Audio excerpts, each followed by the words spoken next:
అందరికీ నమస్తే. ఈరోజు వీడియో పెద్దపల్లి జిల్లా ధర్మాబాద్ ముత్తారం గ్రామంలో ఉన్న దేవుడు లేని గుడి ఆండాలమ్మ టెంపుల్ గురించి. ఈ ఆలయాన్ని దేవుడు లేని గుడి అని ఎందుకు అంటారు? అసలు విగ్రహ ప్రతిష్టాపన ఎందుకు జరగలేదు? ఈ ఆలయాన్ని ఎవరు ఎప్పుడు నిర్మించారు? ప్రస్తుతం ఈ ఆలయం ఎలా ఉంది అనే దాని గురించి తెలుసుకుందాం. ఈ ఆలయాన్ని మధ్యయుగ కాలంలో నిర్మించారని స్థానికులు చెప్తున్నారు.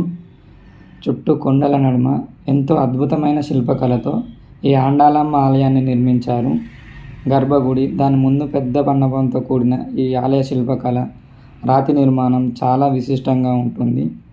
ఈ ఆలయాన్ని దగ్గరలోనే ఉన్న పురాతన రంగనాయక స్వామి ఆలయానికి అనుసంధానంగా నిర్మించారు. స్థానికులు చెప్పిన ప్రకారం ఈ ఆలయాన్ని సుమారు 300 సంవత్సరాల క్రితం ముత్తారం, ధర్మాబాద్, కనగర్తి పరిసర గ్రామాలను పాలించిన అప్పటి భూస్వామి దొర ఎర్రబాలి నరసింగారావు, అతని కుటుంబ సభ్యులు నిర్మించారు. ఆలయాన్ని మొత్తం లోపల రాతితో నిర్మించారు. ప్రస్తుతం ఆలయంలో ఆంజనేయ స్వామి విగ్రహాన్ని ప్రతిష్ఠించారు. గుప్త నిధులు ఉన్నాయనే ప్రచారంతో కొందరు దుండగులు గర్భగుడిని పరిసరాలను తవ్వి పాడు చేశారు.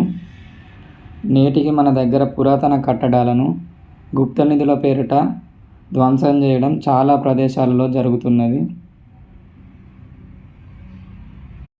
ఈ ఆలయ నిర్మాణం మొత్తం పూర్తయిన తర్వాత గర్భగుడిలో ఆండాలమ్మ, గోదాదేవి విగ్రహాన్ని ప్రతిష్ఠించే సమయంలో ఆలయ నిర్మాణదాత హఠాత్తుగా మరణించారు. ఈ అరిష్టం వల్ల వారి కుటుంబ సభ్యులు కూడా ముందుకు రాకపోవడంతో ఈ ఆలయంలో విగ్రహ ప్రతిష్టాపన ఆగిపోయిందని స్థానికులు చెప్తున్నారు. ఈ ఆలయ గోడలను అద్భుతమైన శిల్పాలతో తీర్చిదిద్దారు.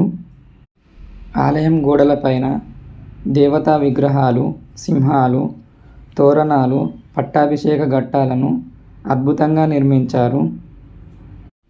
ఈ ఆలయంలో ఎలాంటి దేవతా విగ్రహాలు లేనప్పటికీ, ఎలాంటి పూజలు జరగనప్పటికీ చారిత్రక కట్టడాలను ఇష్టపడేవారు, ప్రకృతిని ప్రేమించేవారు ఈ ఆలయానికి వస్తుంటారు.